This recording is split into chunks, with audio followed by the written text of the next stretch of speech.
Hello दोस्तों, ITI classes के YouTube channel पर आप सभी का स्वागत है। तो दोस्तों, आज की इस वीडियो में हम लेकर आए हैं आपके लिए trade theory fitter second year के लिए कुछ इंपॉर्टेंट MCQs। और ये सभी क्वेश्चंस जो हैं आपके प्रीवियस ईयर्स में पूछे जा चुके हैं। तो आइए शुरू करते हैं। ये सभी जो प्रश्न हैं आपको हमारे टेलीग्राम ग्रुप में इसकी PDF आपको मिल जाएगी, वहाँ से आप उनको डाउनलोड भी कर सकते हैं। और ग्रुप को ज्वाइन करने के लिए इस वीडियो के डिस्क्रिप्शन में आपको लिंक दिया गया है, वहाँ से आप ग्रुप को ज्वाइन कर सकते हैं। तो आइए शुरू करते हैं। पहला प्रश्न है आपका कि कॉलर तथा शाफ्ट को अपने स्थान पर कनेक्ट करने के लिए किस स्क्रू का प्रयोग करते हैं। ऑप्शन इसमें आपको दिए गए हैं। पहला ऑप्शन है हेक्सागोनल सॉकेट सेट स्क्रू, दूसरा ऑप्शन है स्क्वायर हेड स्क्रू, तीसरा ऑप्शन है हेक्सागोनल सॉकेट हेड स्क्रू और चौथा ऑप्शन है पेन हेड स्क्रू। तो इसका जो सही आंसर होगा ऑप्शन नंबर सी होगा, हेक्सागोनल सॉकेट हेड स्क्रू। इसके बाद में सेकंड क्वेश्चन है आपका कि एक पेंच जो सुमेलित घटकों को चूड़ीदार छिद्र में समुचित करने में सक्षम हो तथा इस समायोजन के ऊपर उभरा ना रहे, उसे क्या कहते हैं। ऑप्शन इसमें आपको दिए गए हैं। गोल head screw, pan head screw, cheese head screw और काउंटर संक हेड स्क्रू। तो इसका जो सही आंसर होगा ऑप्शन नंबर डी होगा, काउंटर संक हेड स्क्रू। इसमें क्या होता है कि आपका जो आप सुराख बनाते हैं, पहले से बना हुआ या फिर कह सकते हैं आप पहले से बना हुआ जो सुराख होता है उसका ऊपरी हिस्सा आप क्या कर देते हैं, चैम्फर कर देते हैं। चैम्फर में क्या होगा, चैम्फर में ये होता है कि उसका जो ऊपरी हिस्सा होगा उसको आप V शेप में काट देते हैं या फिर उसको कह सकते हैं कि V आकार दे देते हैं। तो यह क्रिया आपकी क्या कहलाती है, काउंटर संकिंग कहलाती है। इसके बाद क्या करते हैं, जो आपका पेंच होता है उसको आप पेंचकस के द्वारा उस छिद्र में टाइट कर देते हैं या फिर धंसा देते हैं। इसके बाद में प्रश्न नंबर 3 है आपका कि किसी स्क्रू के थ्रेड के सबसे बड़े व्यास को जाना जाता है। ऑप्शन इसमें आपको गिवन है। माइनर व्यास से, सामान्य व्यास से, बड़े व्यास से, पिच के व्यास से। अब देखिए, माइनर व्यास की जगह आपको कभी कभी ऑप्शन में ये भी दे सकता है कि मेजर व्यास से। तो मैं आपको दिखा देता हूं कि जैसे मेरे पास ये कोई स्क्रू है। अब क्या है, इसमें आपकी चूड़ियाँ कटी हुई हैं। अब जो चूड़ियाँ कटी हुई हैं ये आप देख सकते हैं, इसकी जो भाग होगा ये वाला, ये उभरा हुआ है और इसके बीच में जो गैप है ये क्या है, थोड़ा सा गहरा है। तो इसमें आपके दो व्यास होंगे। एक व्यास तो क्या होगा, बड़ा वाला व्यास होगा। बड़ा वाला व्यास का मतलब ये होगा कि जो व्यास यहाँ पर होगा आपका प्लेन हिस्से में, वो इसका व्यास होगा। और जो आपका ये बीच वाला गहरा वाला भाग है, इसका व्यास क्या होगा, अलग होगा। तो मेजर वाला कौन सा पार्ट होगा, मेजर वाला ये पार्ट होगा जिसमें आपकी चूड़ियाँ कटी हुई है, मतलब जो ये उभरा हुआ भाग है। और जो माइनर व्यास होगा वो क्या होगा, ये बीच वाला होगा। तो ऑप्शन नंबर सी क्या होगा, इसका सही आंसर होगा कि किसी स्क्रू के थ्रेड के सबसे बड़े व्यास को जाना जाता है उसके बड़े व्यास से। इसको आप बड़ा व्यास कहेंगे और जो बीच में ये भाग है इसको छोटा व्यास कहेंगे। इसके बाद में प्रश्न नंबर 4 है आपका कि किस प्रकार का नट ऊपर के नट को घुमाने से रोकता है। ऑप्शन इसमें आपको गिवन है। स्वान नट, ग्रूव्ड नट, सेल्फ लॉकिंग नट और लॉक नट। तो इसका जो सही आंसर होगा वो क्या होगा, ऑप्शन नंबर डी होगा, लॉक नट। अब लॉक नट क्या होता है कि मशीनों में आपने देखा होगा, जब मशीनें चलती हैं तो मशीन में क्या होता है, वाइब्रेशन होता है। तो उसमें जो आपके नट होते हैं वो ढीले हो जाते हैं और वो क्या होता है, उससे दुर्घटना होने का खतरा बना रहता है। तो हम क्या करते हैं, उन खतरों को टालने के लिए या फिर उन हादसों को ना होने से रोकने के लिए हम क्या करते हैं, लॉक नट का इस्तेमाल करते हैं। लॉक नट में आप कह सकते हैं कि वाशर हुआ आपका, लॉकिंग नट्स हुए, इस तरह के नट्स को आप वहाँ पर इस्तेमाल करते हैं। इसके बाद में प्रश्न नंबर 5 है आपका कि निम्न में से किस प्रकार के नट में नट के ऊपरी हिस्से में नायलॉन या फाइबर का गोल छल्ला अंदर रखा पाया जाता है। ऑप्शन इसमें आपको दिए गए हैं। सेल्फ लॉकिंग नट, वायर लॉक, स्वान नट, ग्रूव्ड नट। तो इसका जो सही आंसर होगा वो क्या होगा आपका, ऑप्शन नंबर सी होगा, स्वान नट। अब स्वान नट में क्या होता है, जैसे आपके पास में कोई नट है, आपने देखे भी होंगे, जैसे आपके पास में कोई नट होता है तो यहाँ से क्या होता है, वो बीच में से कटा हुआ जाता है। मतलब जो आपका नट होगा उसको बीच में से, जो इसकी मोटाई है उसके आधे में से कह सकते हैं आप यहाँ से काट देते हैं। काटने के बाद क्या होगा, कुछ गहराई तक आप इसको काटेंगे उसके बाद क्या करते हैं आप यहाँ पर इसमें ड्रिल कर देते हैं, ताकि वो जो ड्रिल है वो नीचे वाले हिस्से में भी पहुंच जाए और ऊपर वाले में तो रहे ही रहे। तो ऊपर वाला जो आपका छिद्र होता है वो क्या होता है, वो आपका प्लेन होता है, और जो नीचे वाला छिद्र होगा आपका उसमें क्या करते हैं आप चूड़ियाँ काट देते हैं। उसके बाद में क्या करते हैं, उसके बाद में आप वहाँ पर स्क्रू का इस्तेमाल करते हैं। तो ऊपर से वो क्या होगा, ऊपर से वो कुछ इस तरह का होगा प्लेन, और जो नीचे वाला हिस्सा होगा उसका कैसा होगा, जिसमें चूड़ियाँ कटी होंगी। तो ये वाला जो हिस्सा होगा ये ऊपरी हिस्से में रहेगा प्लेन वाला भाग, और जो चूड़ियाँ होंगी वो नीचे वाला जो हिस्सा होगा कटा हुआ उसके अंदर कस जाएगा। तो वो आपका क्या कहलाता है, स्वान नट कहलाता है। इसके बाद में प्रश्न नंबर 6 है आपका कि फाइल ग्रेडों का निर्धारण होता है।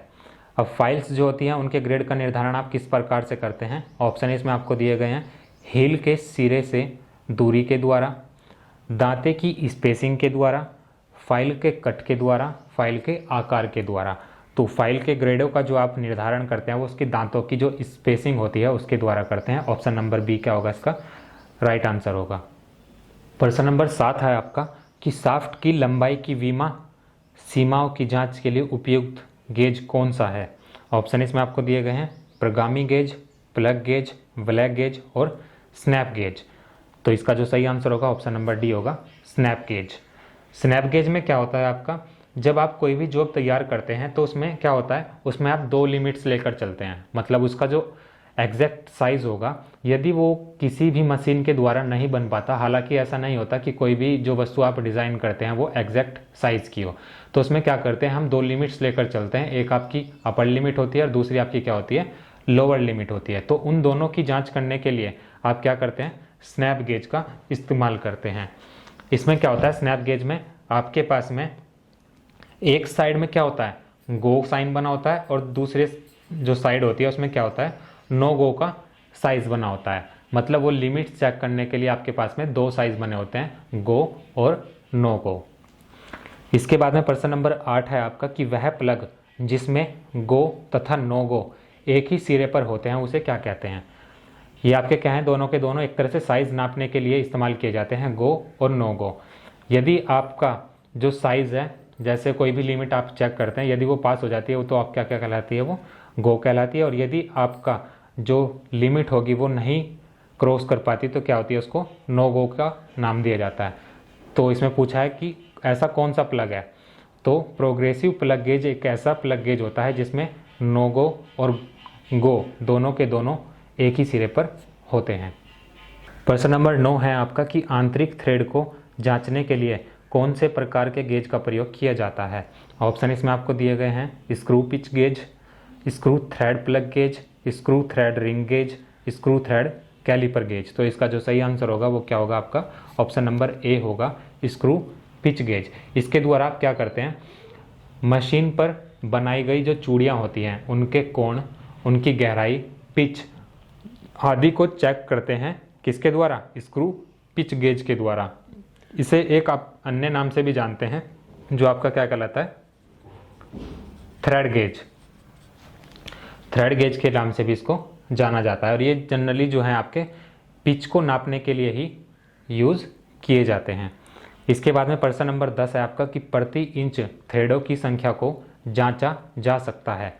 ऑप्शन इसमें आपको दिए गए हैं, टूल गेज द्वारा, मैट्रिक पैमाने द्वारा, रिंग गेज द्वारा और स्क्रू पिच गेज द्वारा। तो यही जो क्वेश्चन है आपका, क्वेश्चन नंबर 9, यहाँ पर भी ये वही क्वेश्चन है। लैंग्वेज जो है इसकी चेंज कर दी गई है। तो ऑप्शन नंबर डी क्या होगा, इसका सही आंसर होगा, स्क्रू पिच गेज। मैंने आपको बताया कि ये क्या होता है, थ्रेडों को नापने के लिए या फिर पिच को नापने के लिए इस पिच गेज का हम इस्तेमाल करते हैं। वो क्या कहलाता है आपका, स्क्रू पिच गेज कहलाता है। इसके बाद में प्रश्न नंबर 11 है आपका कि ग्रेड 1 नाम से निर्मित स्लिप गेज का प्रयोग किया जाता है। सबसे पहले तो हम बात करते हैं कि जो आपके ग्रेड होते हैं वो कौन कौन से होते हैं। एक होता है आपका ग्रेड 00, एक होता है आपका ग्रेड 0, एक आपका ग्रेड 1 और एक आपका ग्रेड 2। तो ग्रेड 1 जो इसमें पूछा गया है उसका प्रयोग आप कहाँ करते हैं, वर्कशॉप में करते हैं। तो ऑप्शन नंबर ए क्या होगा, इसका सही आंसर होगा। इसके बाद में प्रश्न नंबर 12 है आपका कि साइन बार को विनिर्दिष्ट किया जाता है। साइन बार को विनिर्दिष्ट किया जाता है, ऑप्शन इसमें आपको दिए गए हैं, इनकी कुल लंबाई द्वारा, 2 रोलरों के बीच सेंटर की दूरी द्वारा, रोलरों के आकार के द्वारा, रोलरों और ऊपरी सरफेस के बीच की दूरी के द्वारा। तो सबसे पहले हम बात करते हैं कि साइन बार आपका होता क्या है। साइन बार क्या होती है? एक स्टेबलाइज्ड क्रोमियम स्टील का बना हुआ एक आयताकार ब्लॉक होता है जो क्या करता है, आपका जॉब का जो टेपर होता है उसको ज्ञात करने के लिए आप इसका इस्तेमाल वर्कशॉप में अपनी करते हैं। तो साइन बार को विनिर्दिष्ट किसके द्वारा किया जाता है? इसमें क्या होते हैं, आपके दोनों एंड्स पर क्या लगे होते हैं? रोलर लगे होते हैं। तो उनका जो केंद्र होता है उनके बीच की दूरी के द्वारा साइन बार को विनिर्दिष्ट किया जाता है। तो ऑप्शन नंबर बी क्या होगा, इसका सही आंसर होगा। प्रश्न नंबर 13 है आपका कि साइन बार के प्रयोग से एक कोण सेट करने स्लिप गेज की ऊंचाई तथा साइन बार की लंबाई एक निम्न का अनुपात बनाते हैं। साइन बार जो होती है आपकी वो क्या है, त्रिकोणमिति के सिद्धांत पर कार्य करती है, जिसमें ये कहा जाता है कि जो आपका किसी भी कोण का साइन होगा वो उसके लंब और कर्ण का अनुपात होता है। तो क्या होता है ये, किसी कोण के साइन का। तो इसमें आपको जो दिए गए हैं वो किस किस का अनुपात बनाते हैं? Cos theta, sine theta, tan theta और कोट थीटा। तो अभी हमने आपको बताया कि जो साइन थीटा होता है वही इसमें जनरली लिया जाता है। साइन थीटा क्या बताएगा आपका, उसके लंब और उसके कर्ण का अनुपात बताता है, मतलब उनका जो अनुपात होगा वो साइन के द्वारा ही प्रदर्शित किया जाएगा। इसके बाद में प्रश्न नंबर 14 है आपका कि साइन बार का आकार किसके द्वारा निर्दिष्ट किया जाता है? ऑप्शन इसमें आपको दिए गए हैं, चौड़ाई, ऊंचाई, गहराई, लंबाई। तो साइन बार का जो आकार होता है वो उसकी लंबाई के द्वारा निर्दिष्ट किया जाता है। ऑप्शन नंबर डी क्या होगा, इसका सही आंसर होगा। और आखिरी प्रश्न है आपका कि एक साइन बार कोण और टेपर को बहुत करीबी सटीकता से जांचने और मापने के लिए एक अप्रत्यक्ष परिशुद्ध उपकरण है। साइन बार इससे बनी होती है। तो अभी हमने आपको बताया कि जो आपकी साइन बार होती है वो स्टेबलाइज्ड क्रोमियम स्टील का बना हुआ एक आयताकार ब्लॉक होता है, जिसका प्रयोग आप किसके लिए करते हैं? किसी भी जॉब का टेपर ज्ञात करने के लिए करते हैं। तो ऑप्शन नंबर ए क्या होगा, इसका सही जवाब होगा। तो दोस्तों आज की वीडियो में सिर्फ इतना ही। नेक्स्ट वीडियो में हम बात करेंगे कुछ और इंपॉर्टेंट एमसीक्यूज़ की।